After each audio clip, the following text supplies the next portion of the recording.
मेरे हस्बैंड की तबीयत ठीक नहीं रही, तो थोड़ा सा 2 साल से मैं बिल्कुल ही अनटच। करप्शन का तो देखिए, वो तो कंट्रोल करना अपने हाथ में भी होता है। ये ऐसा नहीं है कि जो करप्शन कर रहा है या कोई रिश्वत दे रहा है या ले रहा है वो रिस्पॉन्सिबल है। पहले सबसे पहले तो हम देने वाले को रोकना होगा ना। हाँ, सीमा जी को फंसाया गया है। हाँ बिल्कुल फंसाया है। मतलब वो ईमानदार है।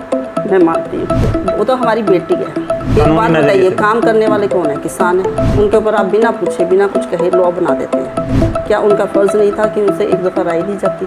आप अगर मेरे ऊपर कोई बेवजह कोई कानून थोपेंगे, मैं थोड़ी ना उसको एक्सेप्ट करूँगी। सरकार को उनकी सुननी चाहिए, कम से कम एक इंसानियत के नाते तो सुननी चाहिए। इतना मैं ज़रूर कहूँगी। दोस्तों नमस्कार, मैं विकास जांगड़ा फिर से हाजिर हूँ असली खबर पर। अभी हमारे साथ हैं पूर्व नगर पार्षद और चेयरमैन रही उर्मिल कोलिया जी। आज हम इनसे बातचीत करने के लिए आए हैं। कैथल में जैसा कि आप जानते हैं कि कैथल की सीट चेयरमैन में महिला के लिए आरक्षित हो गई है और इस बार बहुत सारी महिलाएं हैं जिनकी आशाएं, राजनीतिक आशाएं जो है फिर से उठ गई हैं, जाग गई हैं कहिए, और वो तैयारी कर रही हैं। ऐसा ही एक नाम उर्मिल कोलिया जी का भी है। उर्मिल कोलिया जी पहले भी राजनीति में सक्रिय रही हैं और अब फिर से जो है, जब से इस घोषणा का उन्हें पता लगा है, फिर से एक्टिव हो गई हैं। उनसे इस बारे में ज़्यादा बात करेंगे। आइए, आपका ज़्यादा समय न लेते हुए उन्हीं से बात करते हैं। जी नमस्कार। थैंक यू विकास जी, आपके असली खबर चैनल को बहुत बहुत बधाई हो। हाँ, ये अभी 2 दिन पहले ही ये महिला आरक्षित की गई है सीट जी, तो उसकी तैयारी में हम लोग हैं। जैसे कि रणदीप सिंह सुरजेवाला जी जैसा चाहेंगे, जैसी उनकी इच्छा होगी, उस हिसाब से हम लोग काम करेंगे आगे। अच्छा, तो आप जैसे पार्टी के टिकट पर ही लड़ने की आपने बात कही, रणदीप सुरजेवाला, मतलब आप पार्टी के टिकट पर लड़ेंगे? हाँ जी बिल्कुल। आप ऐसा नहीं है अगर पार्टी टिकट ना दे तो? नहीं, हम सिर्फ और सिर्फ हमारे बॉस के, हाँ जी, नहीं, हमारे बॉस के अकॉर्डिंग चलेंगे। अभी क्लियर नहीं हुआ है कि वो सिंबल पर इलेक्शन कर रहे हैं, कैसे कर रहे हैं, लेकिन जो भी होगा वो श्री रणदीप सिंह सुरजेवाला जी के आशीर्वाद से ही होगा। नहीं, जैसे कि मेरा कहना है कि जैसे पार्टी में क्या होता है ना, पार्टी में बहुत सारे दावेदार होते हैं, आप जानते हैं इस बात को। हाँ, पार्टी में इतने दावेदारों के बीच में आपको अपनी दावेदारी कितनी मजबूत लगती है और क्यों मजबूत लगती है? ये देखिए, शहर भी जानता है और जैसे मैं तो एक छोटी सी कार्यकर्ता हूँ, लेकिन जैसे कि मैं 2005 से मैं कांग्रेस पार्टी में एक्टिव हुई थी। उस टाइम मैंने एमसी का इलेक्शन किया था। उसके बाद 2008 में मुझे हमारे बाबूजी श्री शमशेर सिंह सुरजेवाला जी का आशीर्वाद मिला और उन्होंने मुझे म्यूनसिपल कमेटी का प्रधान भी बनाया। उस टाइम से मैं बहुत एक्टिव रही हूँ। महिला विंग की मैं अध्यक्ष भी हूँ शहर में, और एक्टिवली जो भी समाज के लिए जितना हम काम कर सकते थे हमने काम किया। तो इसलिए थोड़ा सा ये लगता है कि जो हमारी सिंसियरिटी है, लॉयल्टी है, या लोगों के प्रति हमारा प्यार है, उस टाइम भी लोगों ने हमें बहुत आशीर्वाद दिया था। तो ऐसा लगता है कि अब फिर लोगों का आशीर्वाद और श्री सुरजेवाला जी का साथ मिलेगा। चलिए ठीक है। अच्छा, जिस तरीके से अभी डायरेक्ट इलेक्शन की बात है, सीट आरक्षित हो गई है, पहले चुन के आता था वार्डों के जरिए, अब डायरेक्ट इलेक्शन है, तो आप इसको किस तरीके से बदलाव मानते हैं? ये बदलाव कितना अच्छा रहेगा? ये आसान हुआ है सफ़र या थोड़ा सा मुश्किल हो गया है? देखा जाए तो दोनों ही नज़रिए से देखा जाए तो आसान भी हुआ है, कुछ टफ भी हम कह सकते हैं। टफ उनके लिए है जो जनता से रूबरू नहीं है, और आसान इसलिए कि अब हमें लोगों का आशीर्वाद डायरेक्ट हमें मिलेगा। जो वोट होगी डायरेक्ट जनता की वोट हमें मिलेगी। पहले होता था कि पहले एमसी का इलेक्शन होता था, फिर उसके बाद री इलेक्शन होकर वापस से उसमें से प्रधान चुना जाता था, और अब तो सिर्फ डायरेक्ट जनता का प्यार मिलेगा, साथ में हमारे बॉस का हमें आशीर्वाद मिलेगा। तो कहीं ना कहीं हमारे लिए ये आसान रहेगा, हमारे लिए। अच्छा, आपको नहीं लगता है थोड़ा ज़्यादा मुश्किल भी है? मुश्किल मैं नहीं मानती हूँ। मुश्किल मैं तब कहती अगर मैं एक्टिव ना होती। अच्छा, जिस तरीके से जैसे डायरेक्ट इलेक्शन है और आपको लग रहा है कि ये सफ़र आसान है, ठीक है, जनता के बीच जाना आसान है, ठीक है, तो ऐसा कौन से काम है जो आप करेंगे? मतलब जैसे मान लीजिए आप चुन लिए जाते हैं। अब तो देखिए जी, अगर मैं अपना पिछला टाइम गिनवाती हूँ, उस टाइम से अगर हम लेके चलते हैं 2008 से, जब मैं शहर में, उस टाइम काफ़ी व्यवस्था ही ख़राब थी। कोई बिजली की व्यवस्था नहीं थी, सफाई व्यवस्था, सड़क व्यवस्था बिल्कुल डंप था। ये आप 2008 की बात करें जब आप चेयरमैन थे? हाँ जी। उस टाइम पार्क भी ना होते, इतने पार्क हैं अपने शहर में, लेकिन उस टाइम किसी को नज़र नहीं आते थे। वो कहते हैं निर्जीव चीज़ पड़ी हुई थी वो। उस टाइम बाबूजी के श्री शमशेर सिंह सुरजेवाला जी ने जैसे हमें आशीर्वाद दिया, उनके साथ मिलकर उनकी छत्र छाया में हमने खूब तरक्की की। जैसे कि आप पेहवा चौक ही देख लीजिए, पेहवा चौक देखते हैं, सेंटर ऑफ द सिटी है ये, बिल्कुल। तो इसके अंदर यहाँ पर खूब एक्सीडेंट हुआ करते थे। उस चौक को थोड़ा छोटा करके बड़ा अच्छी तरीके से उसको एक नवग्रह चौक के नाम से उसको स्थापित किया गया। और आज आप देखिएगा बड़े सिस्टम से वो सिस्टम चल रहा है। अगर हम पेहवा चौक से कमेटी तक जाते हैं, वहाँ बीच में एक सिर्फ वन वे रास्ता था, बिदक्यार लेक जिसे बोलते हैं, उसको उस टाइम में एक्सपैंड किया गया। अब वो 2 लेन की तरह हो गया है। हाँ, लोग आ जा रहे हैं और उसको लोग पसंद भी बहुत कर रहे हैं। मतलब अगर मैं बहुत डिस्क्राइब करने लगूंगी तो बहुत काम ऐसे हुए, गली गली में कूचे कूचे में कहते हैं ना, हमने लाइट व्यवस्था पहुंचाई थी। जबकि लोग रात को निकलने में डरा करते थे, लाइट व्यवस्था होने के बाद लोगों को बड़ा इजी हुआ था। सड़कें जो जहाँ पर कहीं जा नहीं सकता था, कोई आ नहीं सकता था, उन सड़कों को बहुत अच्छी तरह से इस्टेब्लिश करा दिया। मैं आपको एक छोटा सा एग्जांपल यही बताती हूँ कि कोई बाहर से जो कैथल में आते थे वो आना पसंद नहीं करते थे। अब हमारे कैथल की जो जनसंख्या है वो पहले से बढ़ भी गई है। वजह क्या है कि यहाँ तरक्की हुई है। और अगर आज के नज़रिए से देखें, अभी भी काफ़ी चीज़ें पेंडिंग है। एज़ पर गवर्नमेंट जो है आज के टाइम में इतना काम नहीं करवा पा रही है। जब सुरजेवाला जी थे, कांग्रेस सरकार थी, उन्होंने शहर का बहुत विकास किया, लेकिन अब इतना विकास रुक गया है। हमारी बड़ी इच्छा है कि हम लोग सीट पे बैठें, एकजुट होकर काम करके, और जितना इसमें जो विकास चीज़ें रह गई हैं उन चीज़ों को कंप्लीट करें। अच्छा, आप कह रहे हैं कि बहुत सारी चीज़ें रुकी हुई हैं विकास के नज़रिए से अगर बात करी जाए। जैसे जैसे विकास आगे बढ़ता है तो करप्शन चार्ज भी उसके साथ साथ चलते हैं। करप्शन का तो देखिए, वो तो कंट्रोल करना अपने हाथ में भी होता है। ये ऐसा नहीं है कि जो करप्शन कर रहा है या कोई रिश्वत दे रहा है या ले रहा है वो रिस्पॉन्सिबल है। पहले सबसे पहले तो हम देने वाले को रोकना होगा ना, हर चीज़ में करप्शन। मौजूदा चेयरमैन की ही बात करेंगे, जो कि पूर्व चेयरमैन नहीं है सीमा, ये तो मैं जी राजनीतिक षड्यंत्र मानती हूँ इसको।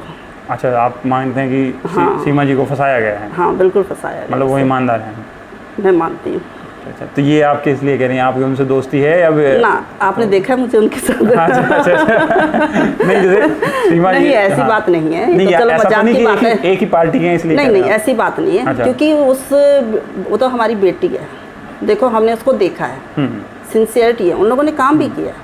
जहाँ पर कभी किसी को तकलीफ हुई है वो लोग खड़े भी हुए हैं।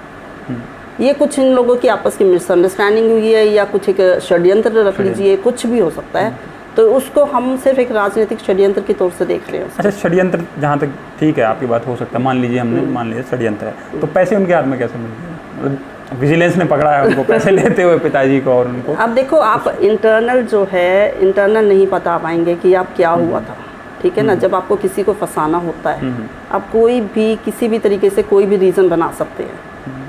इसके लिए मैं इतना क्लियर आपको क्यों नहीं बता पाऊंगी, क्योंकि अभी ये केस मैंने पूरा स्टडी भी नहीं किया है, और अभी ये सॉल्व, मतलब ऐसा मैं मानती हूँ कि ऐसा कुछ नहीं था।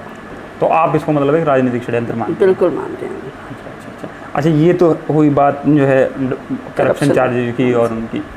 जिस तरीके से मान लीजिए अभी मैंने आपसे पूछा कि आपने बताया कि आपने पुराना काम क्या है, तो नया काम ऐसा क्या है जो आपको प्रायोरिटी लगता है कि पहला काम मेरा ये होगा? अभी देखिए, मैं आपको बताऊँ, मतलब आपको किस चीज़ की ज़्यादा कमी लगती है कैथल के हिसाब से? एक तो यहाँ पर एक तो सिटी स्क्वायर है, उसका काम पेंडिंग रह गया। अच्छा, वो एक बहुत बड़ा शहर को एक तोहफा मिलने वाला था। सारे बैंक्स वहाँ पर शिफ्ट होने थे, तो वो चीज़ एक तो वो कंप्लीट करनी है यहाँ पर। और कुछ एक एजुकेशन लेवल पे भी हम मन है भी कुछ सोचा जाए यहाँ पर। अच्छा, क्योंकि हमारे बच्चों को जैसे बाहर जाना पड़ता है छोटी छोटी एजुकेशंस के लिए, कोई कोटा जा रहा है, कोई कहीं जा रहा है, तो उस एजुकेशन हब के अकॉर्डिंग भी सोचना चाहते हैं। अच्छा, अभी जैसे इंजीनियरिंग कॉलेज था, बच्चों को बड़ा बेनिफिट हुआ, जाने अनजाने वो भी बंद हो गया। तो हम है कि जो यंगस्टर्स हैं उनका फ्यूचर देखते हुए बहुत चिंता होती है कि उनके बारे में भी सोचना पड़ेगा। क्योंकि अभी गवर्नमेंट ऐसा कुछ भी काम नहीं कर रही है शहर में, कुछ भी काम सब रुक गया है। नहीं तो बहुत हमने रणदीप सिंह सुरजेवाला जी ने बहुत सपना देखा था सिटी के लिए, वो सभी अभी रुका हुआ सब। आप कह रहे हैं कि सरकार कोई काम नहीं कर रही है? सरकार ने भी पिछले दिन 600 दिन पूरे होने का जश्न भी मनाया, और मोदी जी का जो नाम है वो काम के लिए जाना जाता है। मोदी जी की लैंड डाउन लाइन में ही सब आगे हरियाणा में खट्टर हैं और बाकी सब मुख्यमंत्री जी हैं वो आगे आते हैं। तो सरकार तो पूरे दावे करती है कि वो काम कर रही है। नहीं, तो फिर आप ऐसा मतलब जनता को कैसे यकीन दिलाएंगे कि सरकार काम नहीं कर रही है? वो मेरे से नहीं, ये क्वेश्चन आप मेरे से ना पूछें, आप आमजन से पूछें। अगर आप जाकर देखते हैं उनको, पीछे जितने भी बातें हुई हैं, जितना भी, जैसे कि आप उधर से लगा लीजिए, नोटबंदी से लगा लीजिए, आप युवाओं को देख लीजिए, आज बेरोज़गार बैठे हैं, किसी को कोई काम नहीं मिल रहा है। और कुछ ये तो चलो एक कोविड का ये ऐसा हो गया कि हमारे ऊपर एक महामारी ऐसी आ गई है, उस वजह से कुछ परेशान है। लेकिन अगर सरकार ने कुछ अपना बच्चों की एजुकेशन का प्रॉपर सोचा होता या फिर उनके जॉब्स वगैरह के लिए सोचा होता, तो आज बच्चे घर पर बैठ के फ्रस्ट्रेटेड ना हुए होते। आज यंगस्टर्स बहुत परेशान है इस चीज़ के लिए, क्योंकि जो मीडियम क्लास के लोग हैं, जो बिजनेस फैमिलीज़ हैं, उनका सारा बिजनेस ठप हो गया, किसी को कोई काम नहीं है।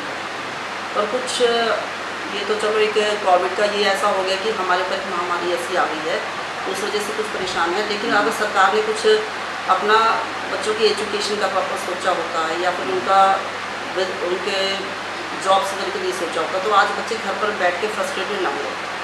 आज यंगस्टर्स बहुत परेशान हैं इस चीज़ के लिए, क्योंकि जो मीडियम क्लास के लोग हैं, जो बिजनेस फैमिलीज़ हैं, उनका सारा बिजनेस हो गया। तो ये मतलब ये क्वेश्चन एक ऐसा नाजुक क्वेश्चन है, अगर हम आम जनता में जाके बात करते हैं तो वो बताते हैं कि दर्द उनके क्या है। हम लोग तो सिर्फ ऊपर बैठ के बातें कर सकते हैं और उससे ज़्यादा कुछ नहीं। जनता के दर्द की बात करी, दर्द से जो है किसानों का मुद्दा याद आ जाता है।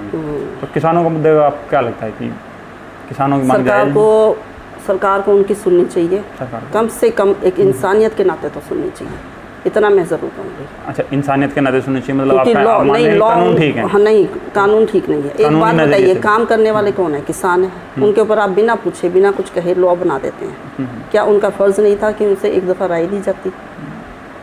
आप अगर मेरे ऊपर कोई बेवजह कोई कानून थोपेंगे, मैं थोड़ी ना उसको जिसको एक्सेप्ट करूँगी।